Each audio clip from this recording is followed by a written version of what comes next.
Today we are going to see the mass spectrograph. Okay, so mass spectrograph. We have two mass. There are many types of mass spectrographs. So what we have to study as per our syllabus, there are two type of mass spectrographs which we are supposed to study as per the course syllabus. One is Bainbridge mass spectrograph and the another one is Aston's mass spectrograph. So today we are going to, in this lecture, we are going to cover this Bainbridge mass spectrograph. Before we start the discussion on Bainbridge mass spectrograph, let us see what mass spectrograph is. So mass spectrograph is basically, as you can see from the name itself, this is something which has to do with spectrography and the mass. Okay, spectrograph is basically an instrument which is used to differentiate between different wavelengths of optical spectrum. So on the similar lines, mass spectrograph is named because here we discuss about an instrument which differentiates between different isotopes of an element from a stream of ions of that element. Okay, so हम इसको define कर सकते हैं कैसे? मास spectrograph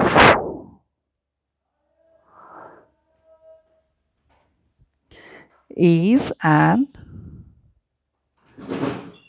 instrument through which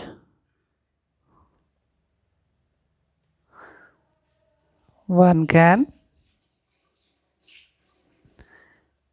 differentiate different isotopes of an element, also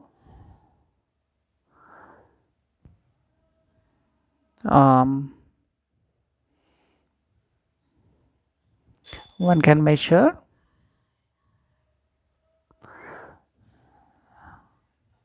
and also one can measure what? The individual masses, of course, of isotopes and their relative abundance or presence. So क्या कहा हमने? मास spectrograph is an instrument.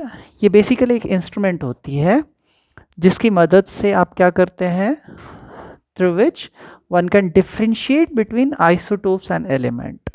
आपको suppose कीजिए कि एक ion की beam आ रही है, ठीक है, इसमें बहुत सारे आइसोटोप्स के मासेस हैं. फाइन. फॉर एग्जांपल सपोज करो M1 एंड M2 मासेस के दो आइसोटोप्स हैं. ओके, नाउ आपको ये पता करना है, अदरवाइज इस बीम में आपके पास जो दो आइसोटोप्स हैं वो आप डिफरेंशिएट भी नहीं कर पाएंगे और आप पता भी नहीं कर पाएंगे अगर कोई इंस्ट्रूमेंट नहीं है आपके पास.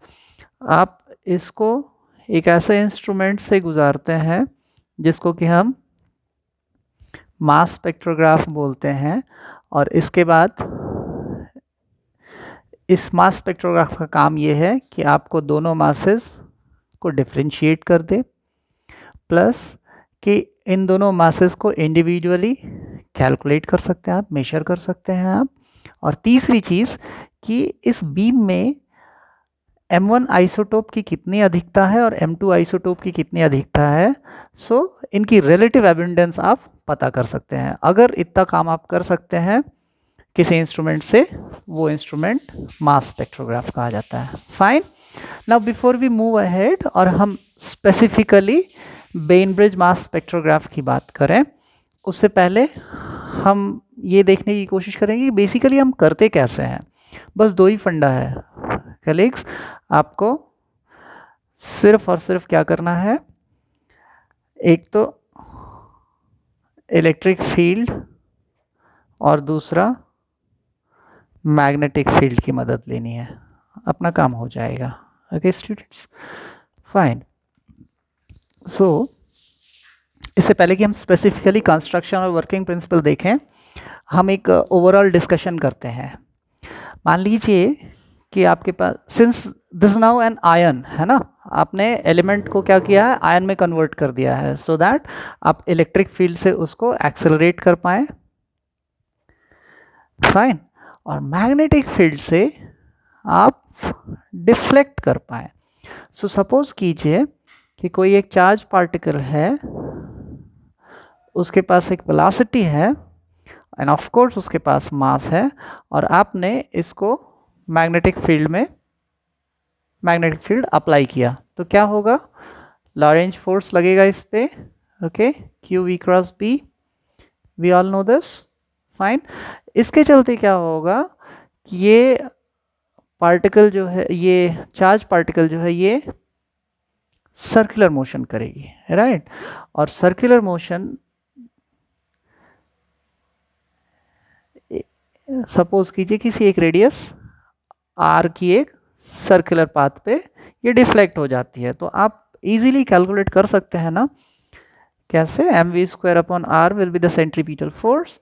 और ये किस लिए लग रहा था, qvb। हमने मान लिया कि वेलोसिटी जो है वो मैग्नेटिक फील्ड के डायरेक्शन के परपेंडिकुलर है। So you can write this, we cancel out हो जाता है। What you can see is m will be qb/v into r। ध्यान से समझे हम लोग, अगर हम ये समझ गए तो सारे के सारे स्पेक्ट्रोग्राफ का बेसिक प्रिंसिपल समझ लेंगे। आपको पता करना है different masses. Now mass is equal to what, q is the charge, p is the magnetic field, v is the velocity, r is the radius। अगर आप somehow q, b और v को कांस्टेंट कर दें, then mass will be directly proportional to radius। यानी अगर इस beam में दो मासेस के आइसोटोप्स हैं, तो जिसका मास कम, वो कम रेडियस का सर्कुलर आर्क बनाएगा, जिसकी मास ज़्यादा वो ज़्यादा रेडियस का सर्कुलर आर्क बनाएगी। और अगर आपके पास यहाँ पे कोई ऐसा मैकेनिज्म है जिससे कि आप ये पता कर सकें कि हाँ यहाँ पे कोई आयन आया, देन इट इज़ ईजी, आप इस रेडियस को मेजर कर सकते हैं, right. For this will be 2r1, for this will be 2r2, so this will be diameter, right.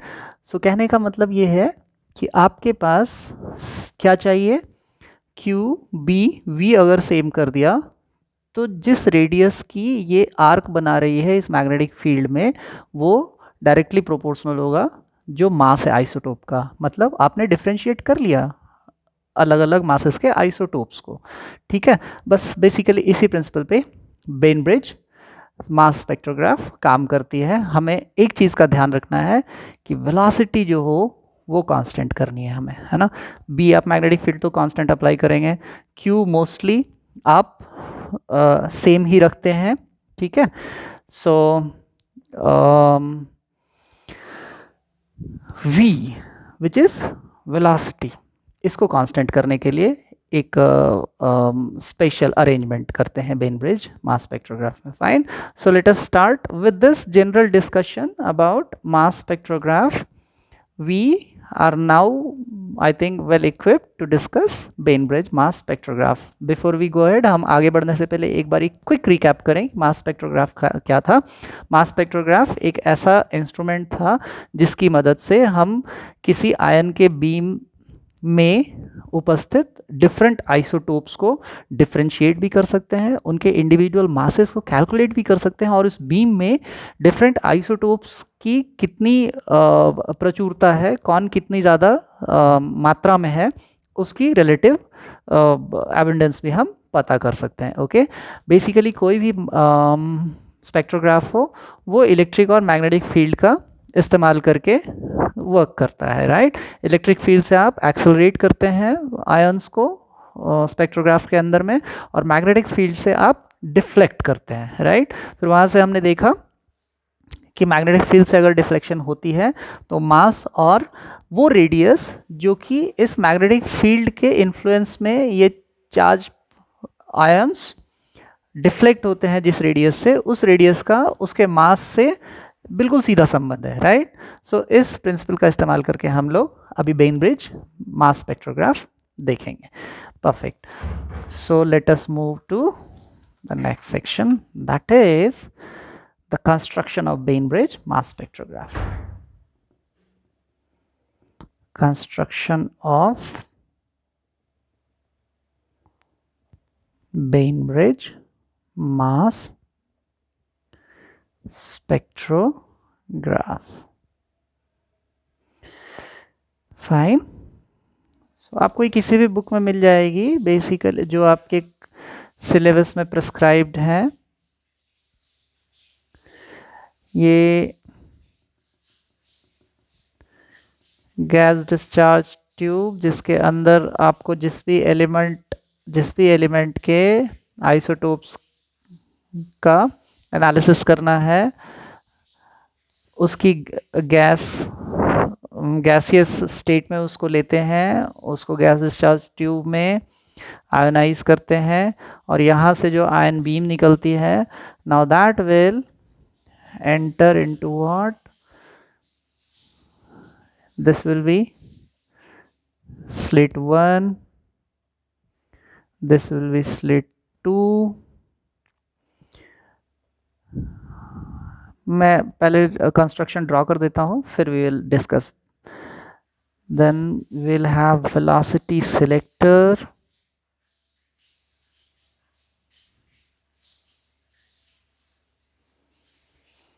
okay, this will be positively charged, this will be negatively charged, and you have a magnetic field which is outward of this plane, जो इस paper की के plane से बाहर की ओर निकल रहा है। मतलब सपोज कीजिए इस दिशा में, है ना, मैंने ये कवर की जो ऊपर की दिशा में इधर पॉइंट करते हुए मैग्नेटिक फील्ड है। Okay fine.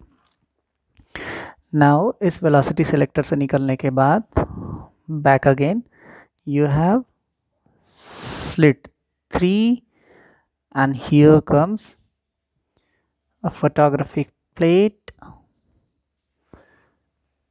फाइन, जो बीम यहाँ से आएगी। ओके सो लेट मी, अच्छा ये सारे की सारे जो असेंबली है, this is enclosed in a vacuum sealed chamber। मैं से इसको डबल कर देता हूँ, उप्स ये बाहर चली गई व्यू से, कोई बात नहीं है। I'll just little zoom out this, you can see now।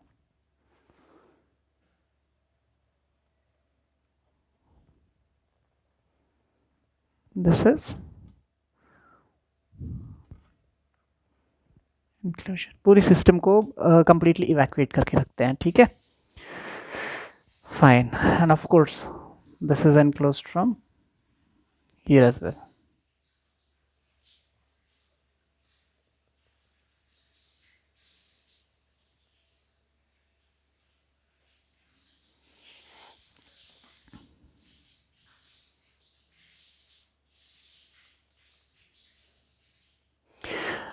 Okay so once again, this is your gas discharge tube, जिसके अंदर जिस एलिमेंट के आइसोटोप्स को हमें एग्जामिन करना है वो गैसेस फॉर्म में लिया, उसको डिस्चार्ज किया ताकि वो आयंस के फॉर्म में आए, उन आयंस को एक्सट्रैक्ट किया।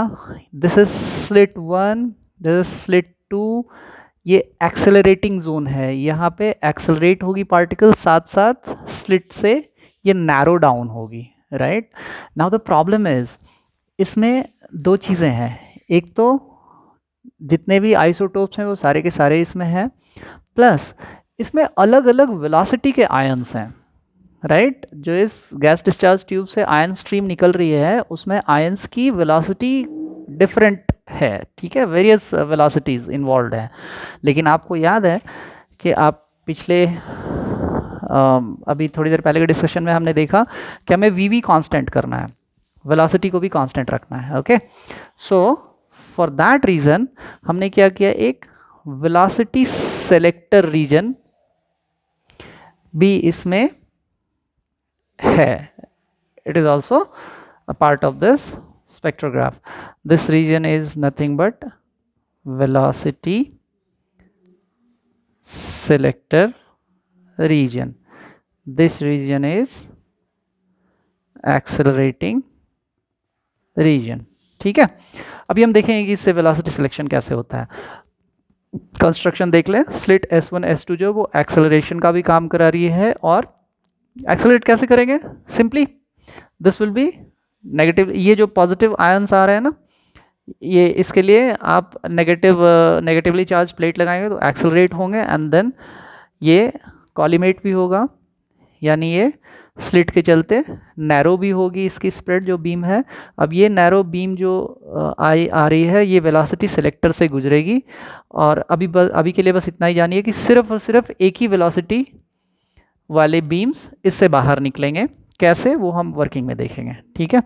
और जब ये बीम यहाँ तक आ गए तो वापस से आपके पास ये थर्ड स्लिट है जो इसको फर्दर नैरो डाउन करेगी, और यहाँ पे आपके पास फिर से क्या है, मैग्नेटिक फील्ड है। ये मैग्नेटिक फील्ड इसका क्या मतलब है, वापस से ये अपवर्ड डायरेक्शन में प्लेन से बाहर की ओर ये मैग्नेटिक फील्ड आपने अप्लाई की है। क्या होगा आपको ध्यान में है, लॉरेंज फोर्स के चलते ये चार्ज पार्टिकल सर्कुलर मोशन करेंगे, और इस स्लिट के बराबर के लाइन में, just in the line of this slit S3 you have what, photographic plate. मतलब ये बीम्स जो आएंगे ये आके यहाँ पे हिट करेंगे, और ये यहाँ पे एक लाइन बनाएगी, right, because this is slit.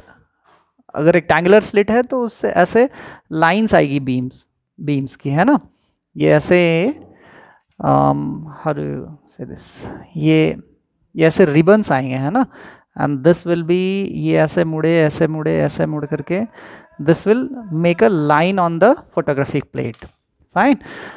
जैसे जैसे मास डिफरेंट है उसी हिसाब से इसकी रेडियस भी डिफरेंट होगी, यानी यहाँ से यहाँ तक की डिस्टेंस जो होगी this will be indicator for different masses, okay fine।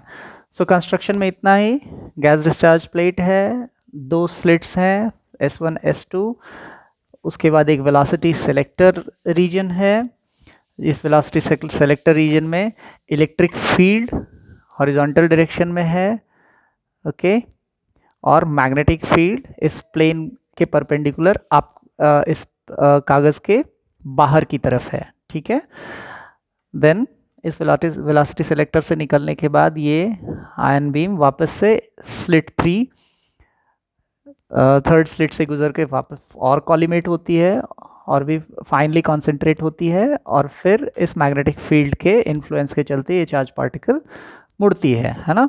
अब चूंकि इसकी वेलोसिटी सेम है, चार्ज सेम है, b is constant, and hence जो रेडियस ये कर्वेचर जितने रेडियस की कर्वेचर ये मुड़ रही है वो अलग अलग मासेस के प्रोपोर्शनलिटी में मुड़ रही है, ठीक है। Now this is your construction, let us come to the working principle. So working principle में ये S1 और S2 क्या कर रही है, बीम को कॉलिमेट कर रही है और एक्सेलरेट कर रही है। हमें वेलोसिटी सेलेक्टर की मैकेनिज्म समझनी है, बहुत इंपॉर्टेंट है। हम ये कह रहे हैं कि इलेक्ट्रिक फील्ड जो है that is from A to B, ठीक है। मान लो इसे हम मान लेते हैं ए और इसको हम मान लेते हैं बी। सो इलेक्ट्रिक फील्ड की डायरेक्शन किधर है, A to B. You all agree? Fine. Now अगर आपके पास ये चार्ज पार्टिकल जैसे आ रही है, पॉजिटिवली चार्ज आयंस हैं, ये इलेक्ट्रिक फील्ड के चलते किधर जाएंगे, ए से बी की तरफ जाने की कोशिश करेंगे, राइट? लेकिन एट द सेम टाइम क्योंकि ये एक मैग्नेटिक फील्ड है जो कि प्लेन के आउटवर्ड डायरेक्शन में लग रही है और इसके अंदर चार्ज है और ये वेलोसिटी एक वेलोसिटी के साथ चल रही है, सो यूजिंग लॉरेंज फोर्स ये इस वेलोसिटी सेलेक्टर रीजन में मुड़ने की कोशिश करेगी। किधर? बी से ए की तरफ। ये बी से ए की तरफ मुड़ने की कोशिश करेगी। क्यों मुड़ेगी? Because of magnetic field from B to A. अब ध्यान से समझिए,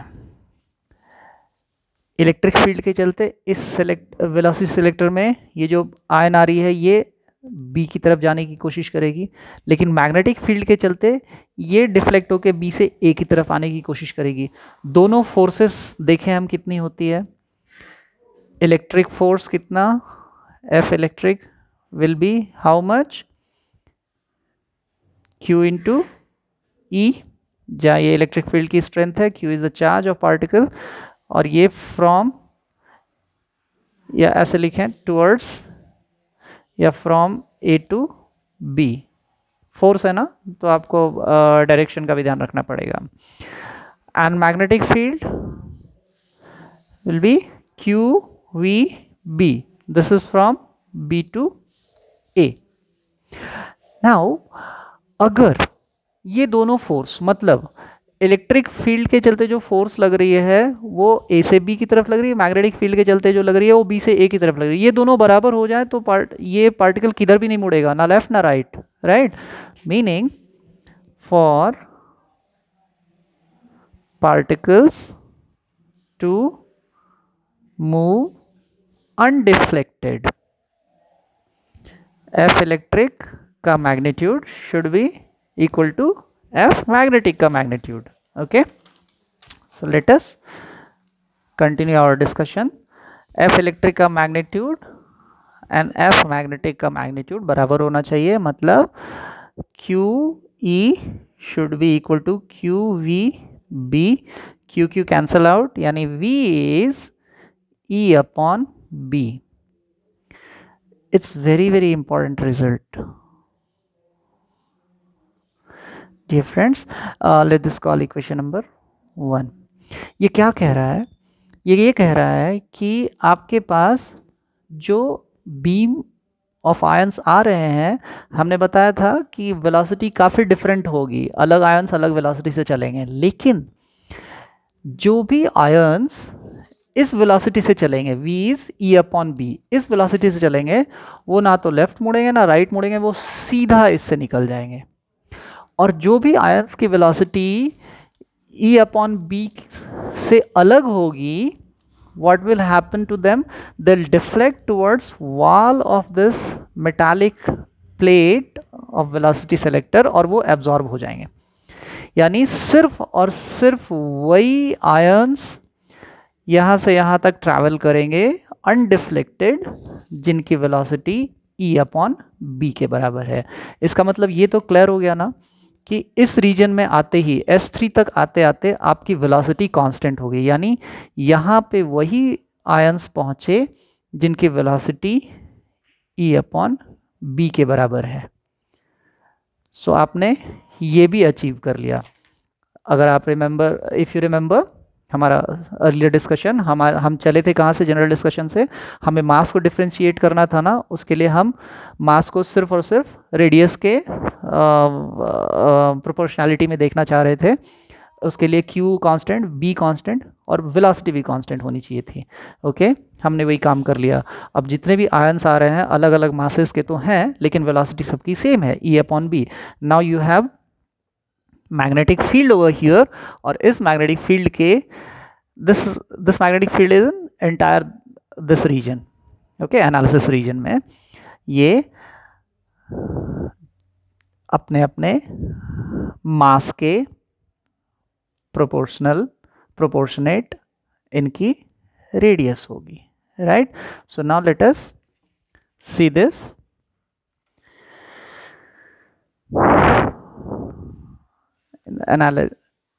We'll say this in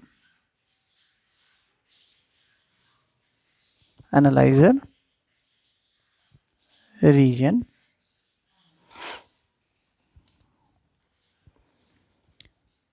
The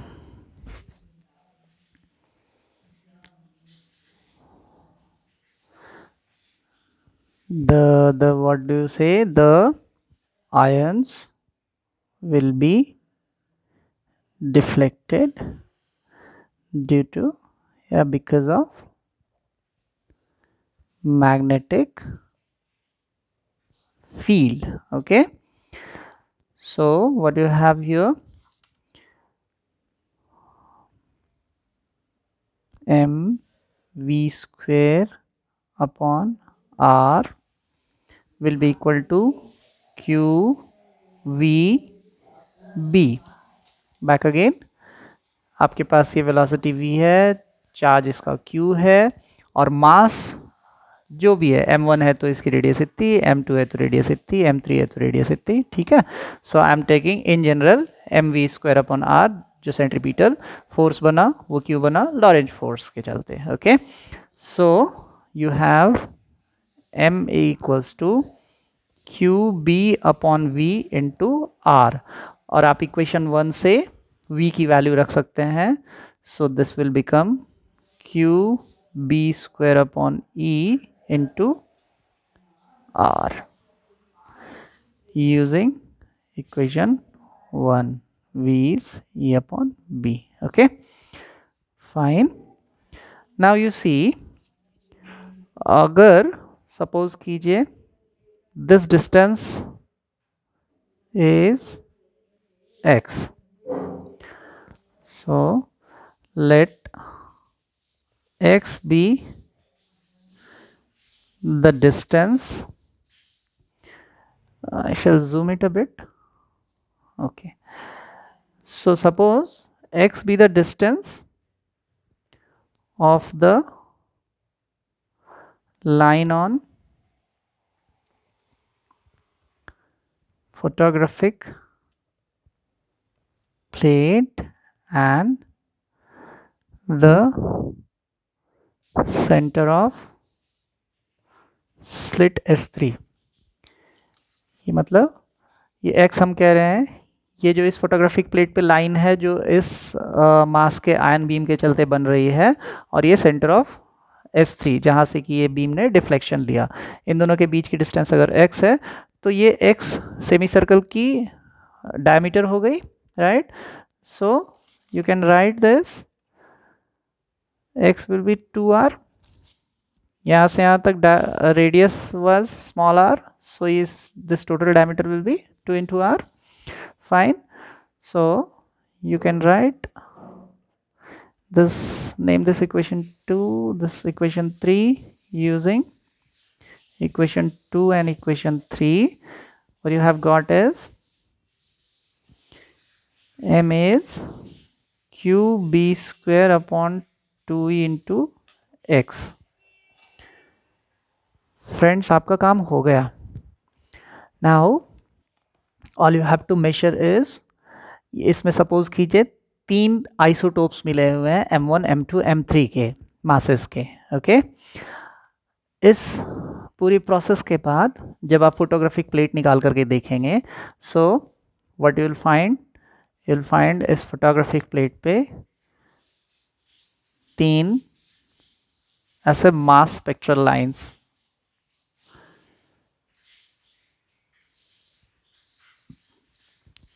fine. इस आपको ये डिस्टेंस पता है कि ये डिस्टेंस इससे कितनी दूरी पे है, ये डिस्टेंस कितनी दूरी पे है, ये डिस्टेंस कितनी दूरी पे है, और आपको ये पता है कि m is q B square upon 2 into x. मतलब आपने x मेजर किया और जब आप इस फैक्टर से मल्टीप्लाई कर देंगे तो आपको उस इंडिविजुअल आयन का मास मिल जाएगा, यानी आप उस पर्टिकुलर आइसोटोप के मास को मेजर कर पाए। ठीक है।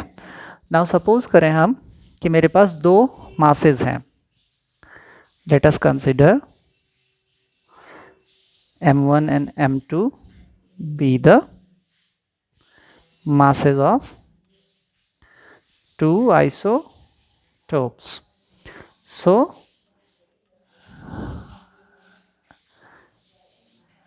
x1 and m2 will be how much? qb square upon 2e into x2. So let us say this equation 4. No, let us say this equation 4, this equation 5, this equation 6. Using equation 5 and equation 6 आप ये बता सकते हैं m1 ये क्या था आपका, m1 was this, m2 was this, so m1 minus m2 will be nothing but qb square upon 2e x1 minus x2. Friends this is a standard technique. ये क्या बता रहा है, m1 एक आइसोटोप का मास है, m2 दूसरे आइसोटोप का मास है, q उनका चार्ज है, b इज मैग्नेटिक फील्ड जो आपने अप्लाई किया है, e इज इलेक्ट्रिक फील्ड जो आपने वेलोसिटी सेक्टर में अप्लाई किया है, x1 वो डिस्टेंस है जो कि m1 मास के आइसोटोप ने मार्क किया है लाइन इस फोटोग्राफिक प्लेट पे, उसकी दूरी इस बीम से ओके, और m2 is the distance between the line marked on the photographic plate by the second isotope की बीम, उसकी दूरी कहाँ से, सेंटर ऑफ दिस स्लिट से। ठीक है, ये आप मेजर कर सकते हैं, x1 और x2 आप आराम से मेजर कर सकते हैं। बेसिकली क्या किया जाता है कि हम इस एक्सपेरिमेंट में एक आइसोटोप का जिसका स्टैंडर्ड मास आपको पता है वो यूज़ करते हैं, और दूसरा आइसोटोप जिसका मास आपको मालूम करना है वो यूज़ करते हैं। तो सपोज़ कीजिए m1 आपको पता है और m2 आपको यहाँ से निकल जाएगा, बिकॉज x1 आप मेजर कर सकते हैं, x2 आप मेजर कर सकते हैं, QBE ये सब कुछ मेजर कर सकते हैं। So this is the standard technique to measure the individual mass of isotope using Bainbridge mass spectrograph. So हमने स्टार्टिंग में 3 चीज़ें कही थी। आप क्या क्या कर सकते हैं, मास स्पेक्ट्रोग्राफ वो है जिससे आप इंडिविजुअल, पहले तो आप सेपरेट कर सकते हैं। आप देखिए आपने सेपरेट कर लिया, यहाँ से जो बीम निकली थी उसमें m1 m2 m3 सारे थे, बट यहाँ आकर के आपने सेपरेट कर लिया, m1 की मार्क्स ये, m2 ये, m3 ये। ठीक है, पहला काम तो आपने ये कर लिया। दूसरा उसमें क्या खासियत होनी चाहिए मास स्पेक्ट्रोग्राफ कहे जाने के लिए, ये मेजर कर सकता है इंडिविजुअल मासेस। आपने ये कर लिया, इंडिविजुअल मास आप मेजर कर सकते हैं या तो एब्सोल्यूट तरीके से या फिर रिलेटिव मेथड से। ठीक है, ये भी कर लिया आपने। एंड तीसरी चीज़, इसकी रिलेटिव एबंडेंस पता कर सकते हैं, मतलब कि इस बीम के अंदर, I am sorry where did the first one go, okay here, so the second one. So इस बीम के अंदर में m1 कितनी मात्रा में और m2 कितनी मात्रा में, दोनों का रिलेटिव एबंडेंस कैसे पता करेंगे, वो इन लाइंस की इंटेंसिटी के ज़रिए पता कर सकते हैं। इनकी इंटेंसिटी का जो रेशियो होगा वही इनके प्रेजेंस का, एबंडेंस का रेशियो होगा। Okay, so this is how we could see कि मास स्पेक्ट्रोग्राफ क्या होता है, बेन-ब्रिज मास स्पेक्ट्रोग्राफ क्या है, उससे हम कैसे मास का, इंडिविजुअल आइसोटोप्स के मास का मेजरमेंट कैसे कर सकते हैं। So what I will do is, मैं ये सारी शीट्स आपको गूगल क्लासरूम पे I will share with you guys, so that आप इस वीडियो के साथ साथ ये राइट अप देख सकें and you can appreciate it better. Thank you guys.